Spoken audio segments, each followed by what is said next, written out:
What's up everyone, it's Joey, Bliss Response, and today we're talking about my live setup focusing on the new Zoom Livetrak L6 mixer. Let's get right into it. Alright, so welcome to the long-awaited live setup video.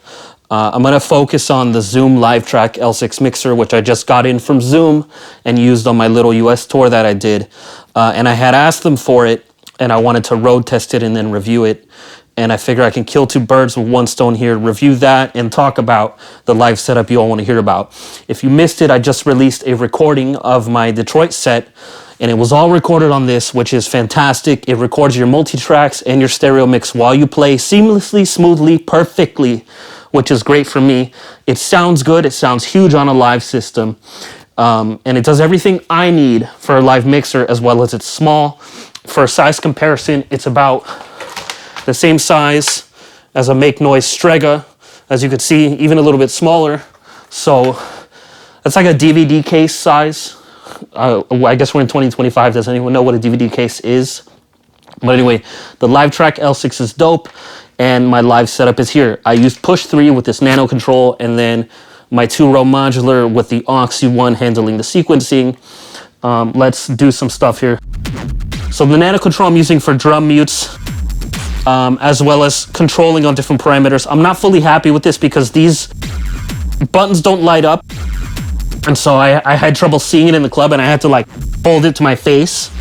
And then the other thing was that it's just kind of shittily built, so like I already lost some knobs and sliders, like the covers, so that's whatever. But my live setup always rotates, but at least the mixer will remain consistent. It's always been a crapshoot with mixers with clubs, having them provide me one. They could never get the Allen Heath or the Soundcraft that I wanted. It was a crapshoot. Sometimes they didn't have a mixer at all, and I had to scramble to find something random. I even tried that 1010 blue box or black box, the blue box mixer, and I played a set at Trezor. And first off, it was super fucking annoying with the adapter cables and the little jacks and all. I didn't like that. The operation of it was too menu-y. And then to top it off, that set at Trezor, I got a few comments from people saying my set was quiet, so I immediately returned that, and I'll never touch that thing again. And overall, I'm happy with this Zoom. All right, so talking about the mixer, 10 inputs, 2 instrument inputs. You got phantom power, mutes for each. It can also work as a USB interface, and it has MIDI in and out for triggering the 4 sample pads, or you can use that MIDI to clock things or actually control VSTs in your computer.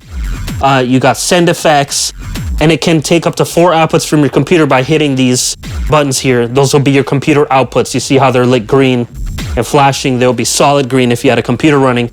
And then you got the recorder function, which literally will just, you press the button and it's recording into an internal SD card, and it gets your multi-track as well as your individual tracks in split files, which is super handy. On the Detroit recording, I actually just used the stereo mix because I got it perfect. But this has solved the problem for me of bringing an external recorder and getting that extra layer of game staging. Like, I know I don't have to worry about that anymore, and I'm really happy about that. The 1010 also did that, but it just, the live experience was not what I needed, and this is so much better in my opinion, because this is just like a regular mixer. You also have a master compressor, which is pumping as fuck. I hit that button, it's compressed, boom. I like it, it's simple, does what it says. You have the encoders here. By the way, it remembers your mix when you power off, and you have a few scenes you could save A, B, and C. So you could do these are stereo or 2 mono split, by the way. And you got, of course, level pan, you got effects send, you got 2 auxes, and you have a 3-band EQ with a parametric middle. Very easy to understand. So let's talk about the effects. Effects have their own dedicated return here. And you can see I could clip the fuck out of that. That's the hall reverb. This is the room reverb. This is the spring reverb. You have your delay, which sounds good.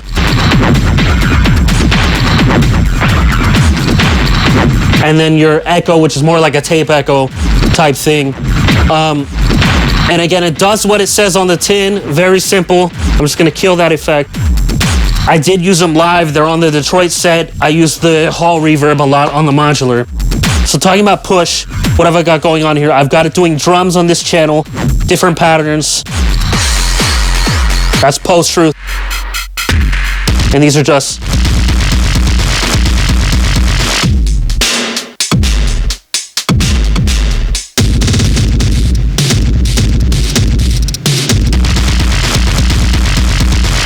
You got it. So there's that. Then I have nano control here, controlling different things. And I got, like, for example, breakbeat samples that are filtered by this slider. Oh, that's disgusting. And then I got pads and other samples. These are like from the Patreon sample packs and shit. In this case, this is the quantum pads that I played on my track Bahamut, of which I have the original jam here on YouTube, I mean. And the track is released on my album Sprawl. Duh.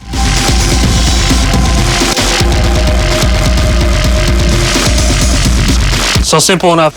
Then I have some vocal samples. I don't know if I could really play them though. They're a little, well, they're from films and stuff, and some of them say some pretty salacious things. So we'll just bring them in for a second here on this slider.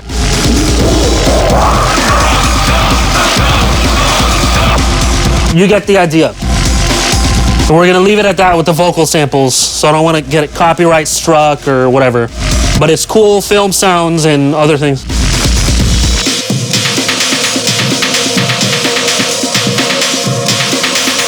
Got a bit crusher here. A delay send.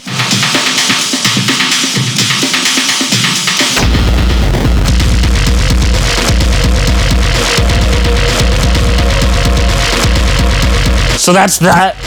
And now let's get into the modular. I got 3 voices.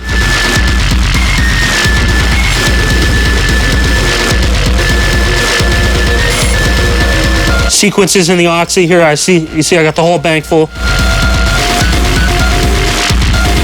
That's the synth from Post-Truth. So if I go here, I'm playing Post-Truth. The other thing in the push I got is I got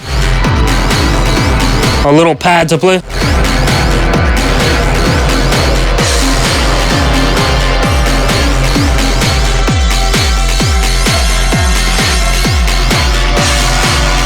Just quantized to a scale so I can never hit a wrong note, because I don't want to worry about that. Back.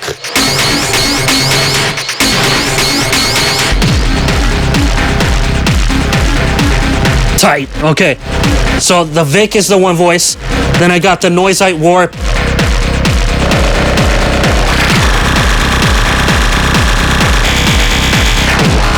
With just a custom patch I made. You might notice there's no modulators here. I don't use an LFO because I am the LFO. I tweak everything by hand. So, and then I got the plasma voice.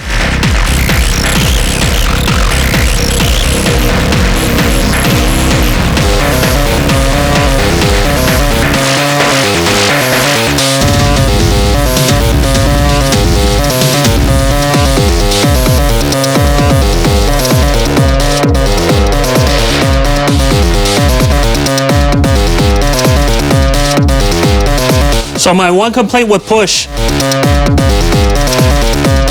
is very simple, and it has me thinking about switching back to the rhythm and maybe something else to do the sample parts. Is like, okay, say I'm triggering like a breakbeat, and I just did a breakbeat clip. Now I switch over to the thing here because I want to edit the drum, and since it's on the break track, the drum is not there. Then I have to click here, and I gotta like find the drum in my drum rack. And it just becomes a little hellish.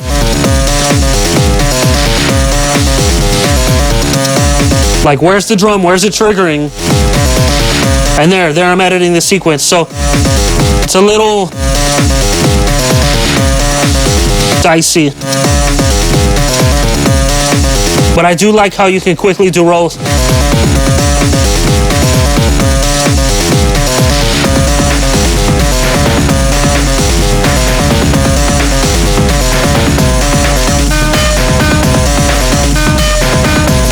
Got the endorphins goes, which will never leave my live setup. Bit crusher.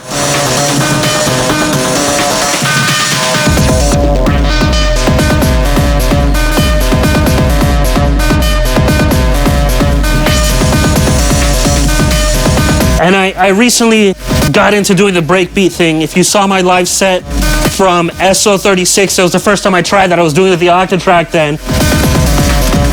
And I don't know, I felt like it added an extra level of intensity, you know what I mean? So I got the oximeter here.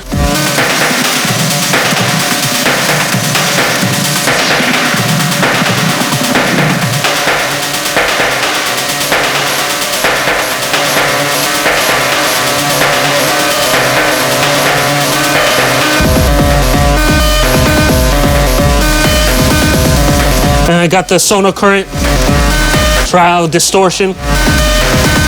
And I have the meta module here. Here right now, it's just actually working as an envelope for the Vic. The reason I have the meta module in here is because when I'm traveling, I want to bring like a ton of modules with me. And this solves that problem. I actually have a second thing with the Kojalin and a submixer to bring in a second mix of the Kojalin to have like dry wet, but I didn't patch it in right now because I was just a little lazy, but it's in there usually.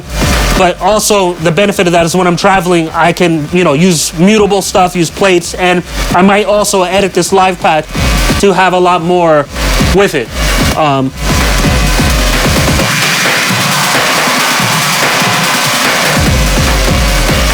Let's get fucking pumping. Got panharmonium in there.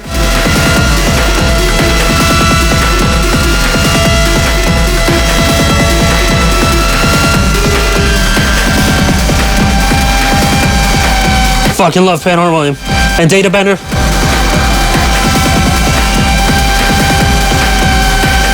And again, this Zoom is really bringing it together. It's just like, it's portable. It's the size of a Strega, a little bit smaller. I don't know if I mentioned that. But it's just, it does the job. Simply enough.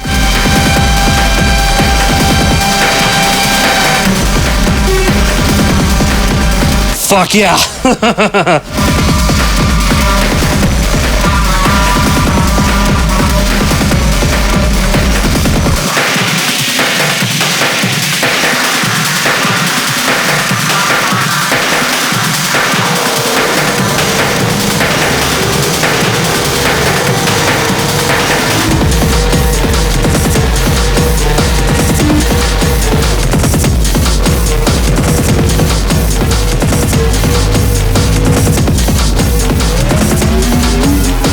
Don't be afraid to tune your oscillators live. Like, what more do you need? Center that hole.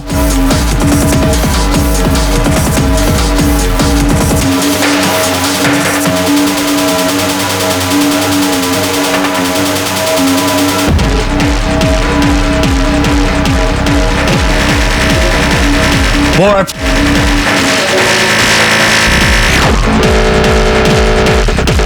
So my whole theory with this, which I've had since forever, is I just want to have a few complex voices that I can tweak a lot with effects.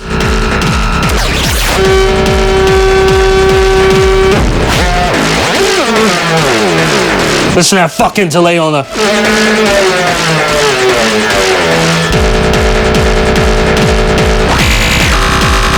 I love the warp. It's super complex, can do a lot. It's a full synth.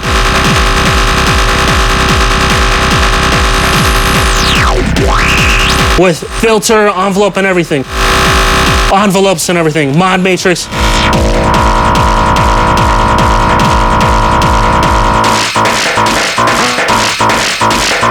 Yes!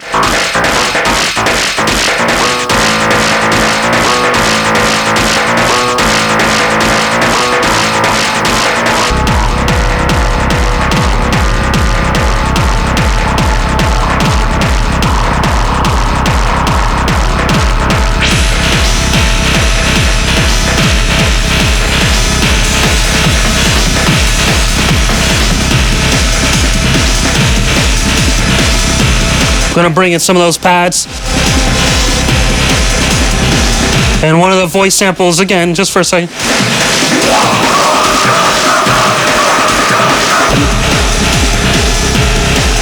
Another one.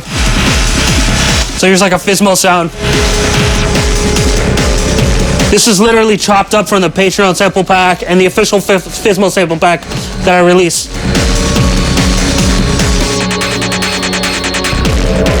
And then I have some send effects here and push, like a shimmer reverb, some delays, and also a distorted filter.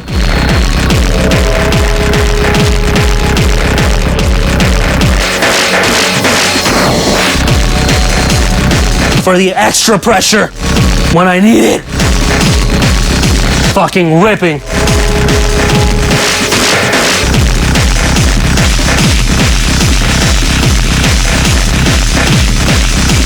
Plasma voice.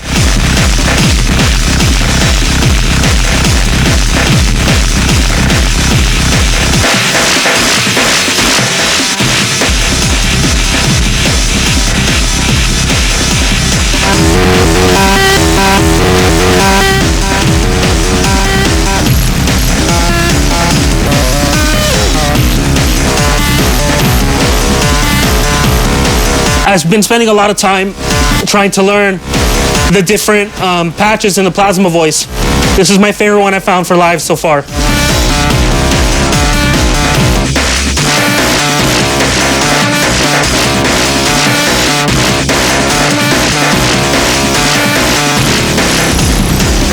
Because it just sounds so fucking brutal. And then that Sonokur.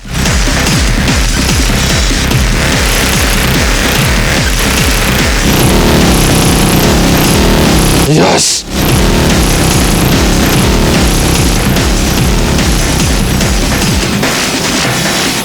Reverb from the Ghost.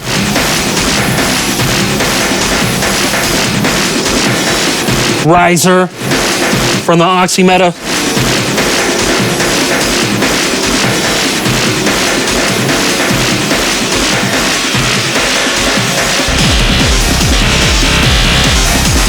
Back to warp.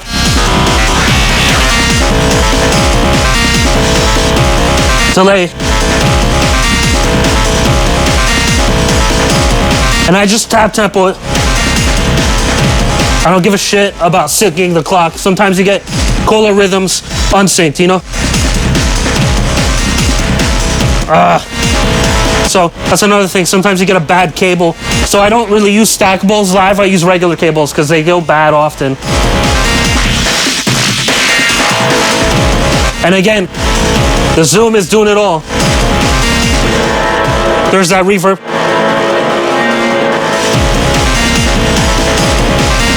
I mean, that's pretty much it. Slow to the sequences from the Oxy. Sometimes I'll be like, oh, I don't like that, and dial in one.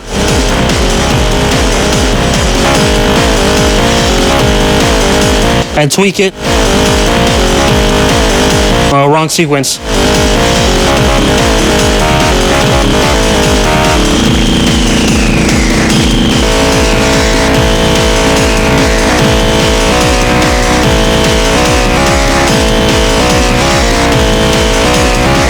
And then using the Oxy's features like the octave probability and shit is really cool. Just listen to that FM.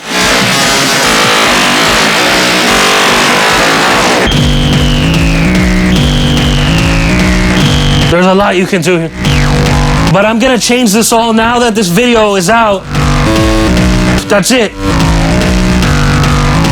I'm gonna completely redo the setup. I'm also not happy with some things with push operationally, but it's so powerful.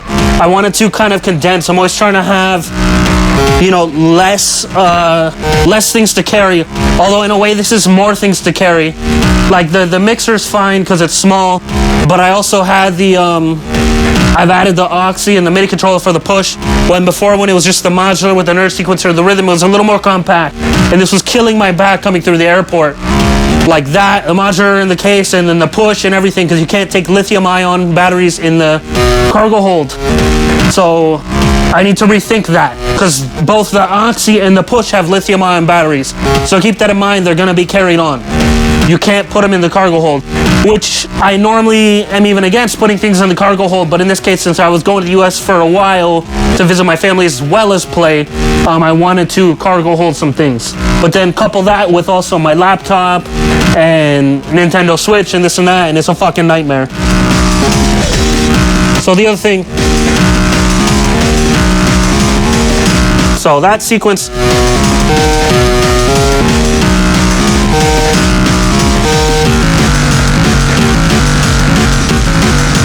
it's getting that effects on.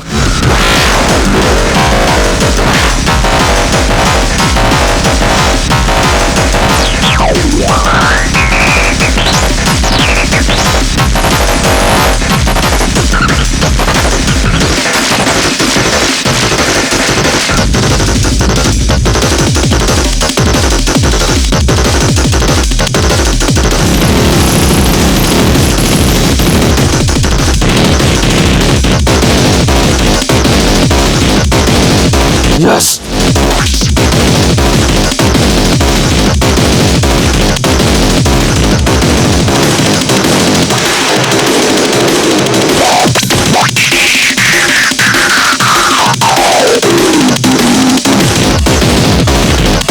Fall into IDM, and I like to go into that zone too. Some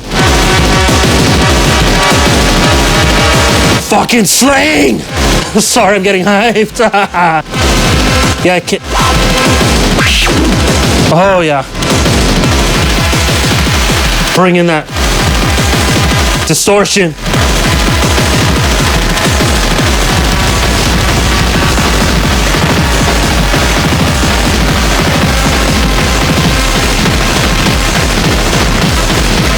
And fast.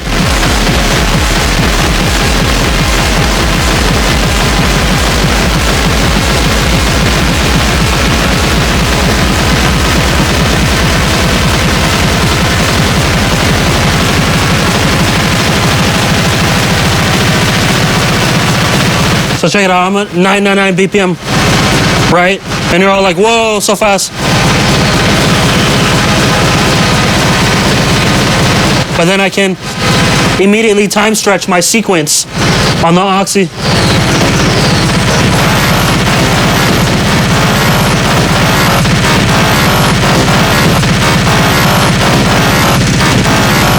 And then it's like a normal speed sequence.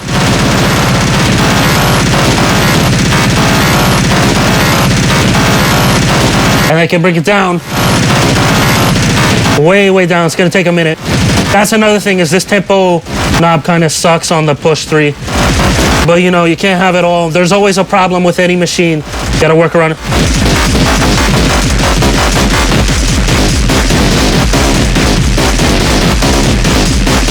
Look, that's 284 BPM.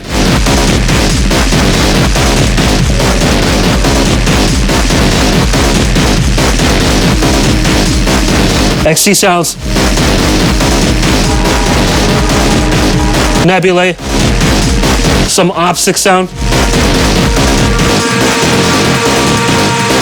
And then back up.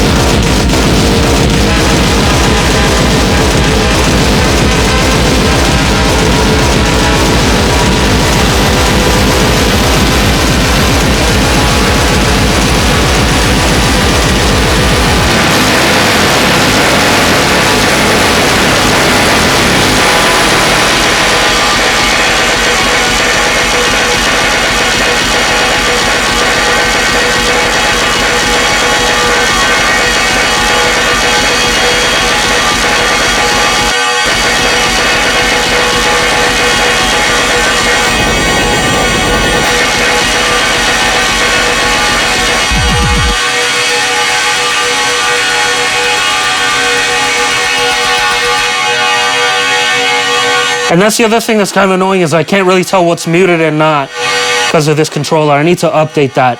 But anyway.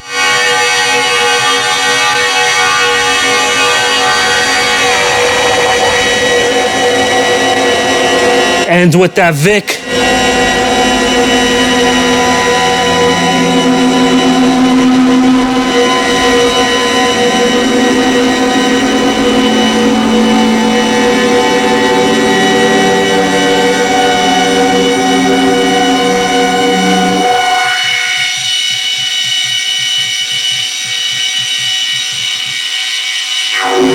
This mix brought to you by Zoom Livetrak L6. All right, that's my live setup, guys. Thank you, Zoom, for sending the Livetrak. It's fucking dope. So that was fun. I hope you got a good picture of what my live setup is about. I'm gonna change everything around after this video because some impulse in me is like, now you gave away all the secrets and you gotta change it all, you know. But anyway, the Zoom Livetrak L6 really does the job for me. Like I mentioned before, I had used the 1010 and I've used a million other random live mixers and I wasn't satisfied with their performance. With the Zoom, I like the sound, I like the feature set, and I like the size, and I like that it's a portable audio interface, as well as using it for my recordings in the US and my live sets. I also was using it at home at my mom's house, just recording stuff with guitar and synths, and it sounded great there too. Like if I had to go stay somewhere for a month, I'd use it. Well, that's what I just did. So I think it's a solid choice. I think it solves a lot of the issues with the smaller format mixers like from Teenage Engineering and 1010. First of all, it's only like 300 bucks, so it's cheaper than them. It has actual 1/4 inch inputs, and it doesn't have any annoying adapters, any bullshit. It works like a mixer should. I don't know what more you could want, as well as the multi-track recording feature, which is really the godsend for me. And if you want more inputs, they have bigger versions. So check it out. I'm gonna be using that thing forever, honestly. And yeah, if you want to support me, check out Patreon, check out Bandcamp, like and subscribe, and I'll be with you soon with more new videos on music. Peace out.